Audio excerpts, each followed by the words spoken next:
पे रुके हैं और यहाँ से हम मैकडोनल्ड के ड्राइवे से जाके कॉफ़ी ले लेंगे। नहीं निकल पाता, थोड़ा टाइम टेकिंग होता है। मैं कहता हूँ कि मेमोरीज बहुत अच्छी चीज़ होती है। मेमोरीज को आप याद करें। मेमोरीज का सबसे अच्छा पार्ट ये होता है कि वो आपकी लाइफ से कभी भी निकल नहीं सकती। मेमोरी अच्छी सी या बुरी? अच्छी और बुरी दोनों मेमोरी जरूरी है। बुरी यादों के बारे में ना कि यादें माजी अजाब है यारब, छीन ले मुझसे हाफजा मेरा। तो कुछ मेमोरीज ऐसी होती हैं कि जिनको आप अपने जहन से, अपने दिल से खुरच के फेंक देना चाहते हो। अस्सलाम वालेकुम व्यूअर्स, कैसे हैं? और हम फिर दोबारा से एक बार फिर इस्लामाबाद की सड़कों पर, और इस्लामाबाद की जो खूबसूरती, जब सूरज गुरूब हो रहा होता है और उसके बाद जो ये स्ट्रीट लाइट्स ऑन हो जाती हैं, इसके बाद जो इस्लामाबाद की खूबसूरती है उसका रंग ही कुछ और होता है। और आप ऊपर बादल देख रहे होंगे, कितना खूबसूरत नज़ारा है बादलों का। तो फाइनली जो हमारा काम था, एक मीटिंग थी हमारी, वो हम लोगों ने ख़त्म की, क्लोज़ की। अब उसके बाद हम जो है थोड़ा सा फ्रेश होना चाहते हैं, उसके लिए हम मैकडोनल्ड की तरफ जाएंगे, वहाँ से हम कॉफ़ी वगैरह लेंगे। तो ये आप नज़र आ रहा है सामने मैकडोनल्ड, इधर ही इनकी जो है स्टॉप शॉप है। फवाद नईम कुछ कहना चाहेंगे आप लोगों से?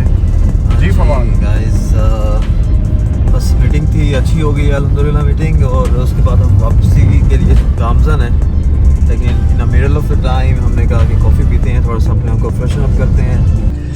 स्टॉप शॉप पे जाएंगे, वहाँ से देखते हैं कुछ अगर हमें चाहिए हुआ वो लेके एंड देन फिर हम मैकडोनल्ड जाएंगे।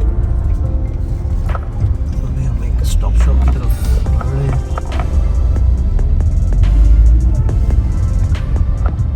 ये नहीं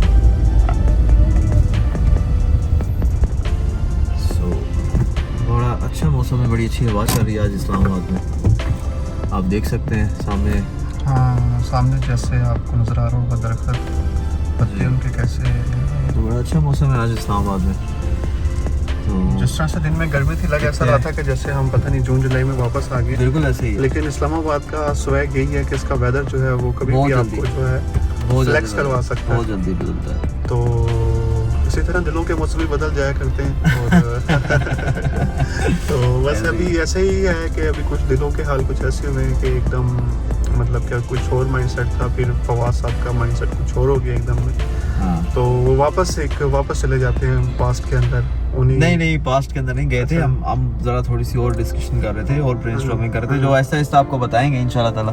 बाकी पास्ट की तरफ जो है वो जाना कोई इतना बड़ा मसला नहीं है, हर इंसान पास्ट की तरफ जाता है। तो मुझे ऐसा क्यों फील हुआ कि आप मतलब कि दोबारा पुरानी यादों में, और मतलब वो होता है कि इंसान नहीं निकल पाता, थोड़ा टाइम टेकिंग होता है। मैं कहता हूँ कि मेमोरीज बहुत अच्छी चीज़ होती है। मेमोरीज को आप याद करें। मेमोरीज का सबसे अच्छा पार्ट ये होता है कि वो आपकी लाइफ से कभी भी निकल नहीं सकती। मेमोरी अच्छी सी या बुरी? अच्छी और बुरी दोनों मेमोरी जरूरी हैं, ठीक है ना। तो मतलब मैं तो कुछ पुरानी जो बुरी मेमोरीज होती हैं वो आपको सबक देती हैं, जो अच्छी मेमोरीज आपको हमेशा से आपका मूड लिफ्ट अप करती हैं, और बुरी मेमोरीज जो होती हैं वो आपको एक दोबारा से उस चीज़ के ऊपर लेके जाती है कि आप मतलब आप जो लेसन लर्न करते हैं तो उस लेसन को रिवाइज कर लेते हैं आप इन अ वे।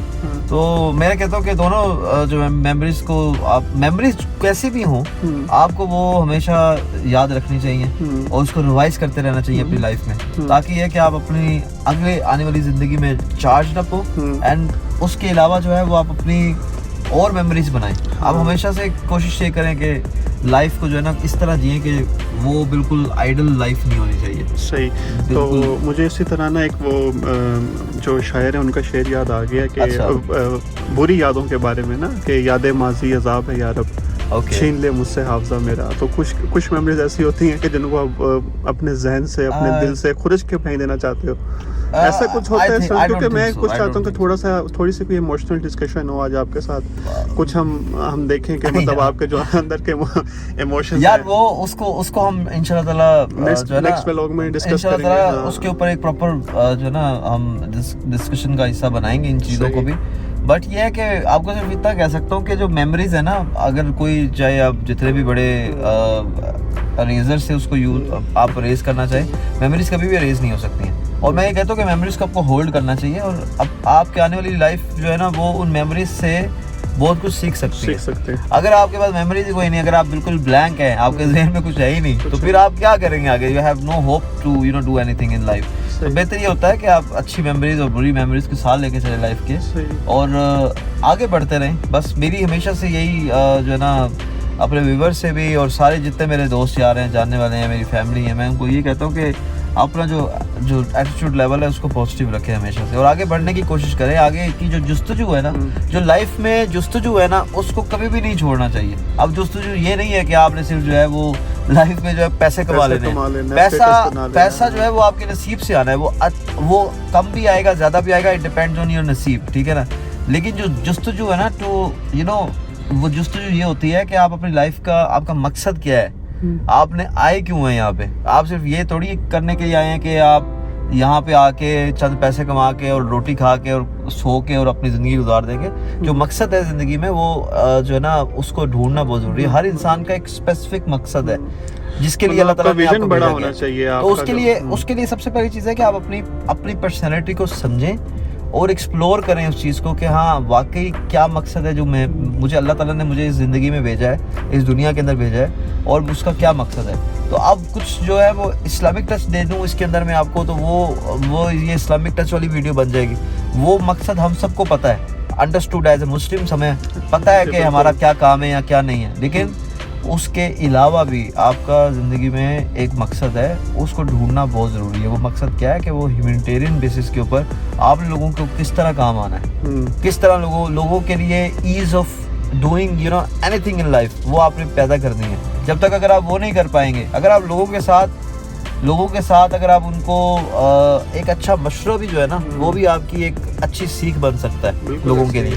तो अच्छा मशवरा भी दे दें किसी को, हर इंसान के लिए एटलीस्ट आप एक पॉजिटिव एटीट्यूड के साथ उसको कोई बात कर देंगे ना, तो वो शायद उसके लिए उसकी लाइफ में हेल्प करेगा उसको आने वाले टाइम में। इट डजंट मीन कि आप उसको पैसे की जो है ना, पैसे की सपोर्ट करें, इमोशनली सपोर्ट कर दें उसको, इमोशनल सपोर्ट करें, या आप उसको जो है लाइफ में एक आगे बढ़ने के लिए जो उसकी जुस्तजू है उसमें आप एक अपना रोल प्ले करेंगे, तो शायद मैं समझता हूँ कि ये ज़िंदगी में आपके लिए बहुत इंपॉर्टेंट है। लोगों के हेल्प, क्योंकि देखें आपकी eight the end of the day आपकी जितनी बड़ी प्रॉब्लम्स हों, लोगों की प्रॉब्लम्स इससे भी बहुत ज़्यादा बड़ी हैं। तो कोशिश करें कि लोगों के साथ आप एक अच्छा लाइजोन बनाएं और उनके लिए भी आप कुछ ना कुछ बेहतर करें। आप अपने लिए तो बेहतर कर ही रहे होते हैं ना, हर इंसान अपने लिए कुछ ना कुछ कर ही रहा होता है जुस्तजू। लेकिन लोगों का अगर आप थोड़ा सा, और मैं ये समझता हूँ कि शायद लाइफ का जो मेजर हमारा गोल है, मकसद है,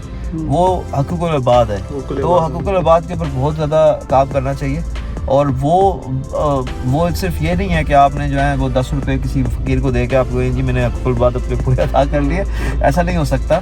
तो उसके लिए आपको बड़ी एफर्ट करनी पड़ती है, और आप एट टाइम्स आपको हर्ट होना पड़ता है। एट टाइम्स आपको लोग उस तरह का रिस्पॉन्स भी नहीं देंगे जिस तरह मतलब आप एक्सपेक्ट कर रहे हो, तो कि आपने अच्छा किया तो आप दूसरे रिटर्न में आपको मिलेगा। इट डजंट मीन आप इस रिटर्न आपने at the end of the day Allah से लेना है। बिल्कुल ऐसे। तो अगर आप अल्लाह से लेंगे, अल्लाह की खुशनुदी के लिए सब कुछ कर रहे होंगे ना, तो मैं समझता हूँ कि आप अपनी लाइफ में बहुत कामयाब हैं। आप अपनी लाइफ में बहुत कामयाब हैं, और आप अल्लाह ताला आपसे अगर खुश है ना, तो फिर दुनिया जाए भाड़ में। बिल्कुल बस इससे अलावा मैं और कुछ नहीं कह सकता। अभी कॉफ़ी लेते हैं और फिर बाद में बात